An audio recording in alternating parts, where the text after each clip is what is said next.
All right, let's talk the top sports story of the day. Lina Washington joins us now. We're talking about Bradley Beal and his departure. Yes, I mean, Suns fans and Suns Twitter has been a buzz all day, really. Now, yesterday we broke down the Bradley Beal's long-awaited contract buyout after 2 seasons of it just not working here in Phoenix, between injuries, being benched. He's moving on, and so are the Suns. So the Suns will still pay him his $96 million that he's owed over the next 5 years. He'll get to sign with the Clippers once they claim him off waivers. And typically, Tram, we've seen players get to social media to say their final goodbyes to the fans, reflect on their time in the city. We even saw Kevin Durant do something similar when he was finally traded.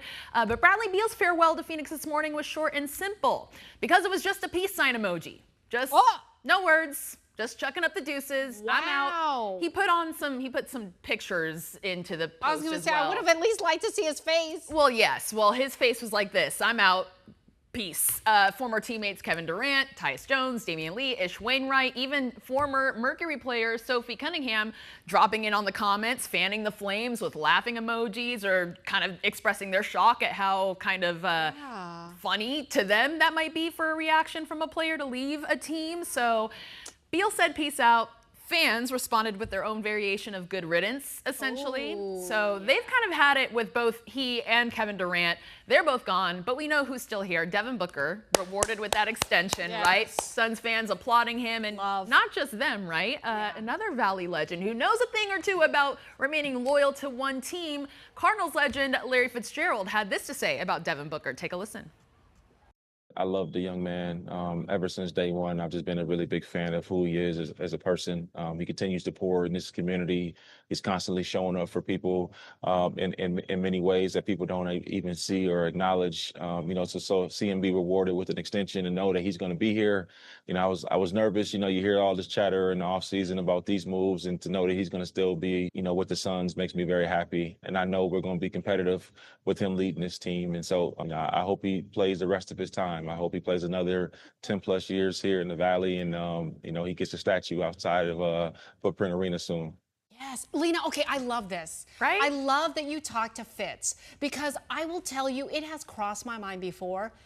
Devin Booker kind of reminds me of a Fitz. Exactly. Both of them, not originally from Arizona. They're kind of like transplants. Right. But they have lived and flourished here in the Valley. Absolutely. They're great ambassadors, both in their sport and outside their sport. I mean, they're just great examples of what a leader should be. Exactly, Tram. And just like a leader, Fitz wouldn't want a statue in front of State Farm Stadium. He's so humble. And we have more from my conversation with him on 12 Plus and 12news.com.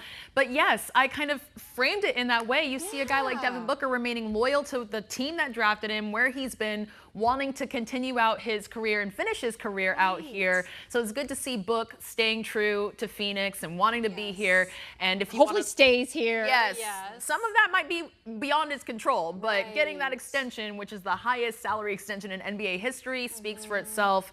But Fitz is also talking to me about his relationship with Marvin Harrison Jr. and his relationship with Larry's son, Devin, who's a senior at Brophy. He'll be going to Notre Dame once he gets beyond his high school career. But some really interesting insight into their mentee-mentor relationship. And then, of course, his take on the Cardinals. Very good. In fact, I just saw an interview with the coach at Notre Dame. Yes, Marcus really Freeman. Great guy. Yes. So upstanding, so passionate, comes from a military background.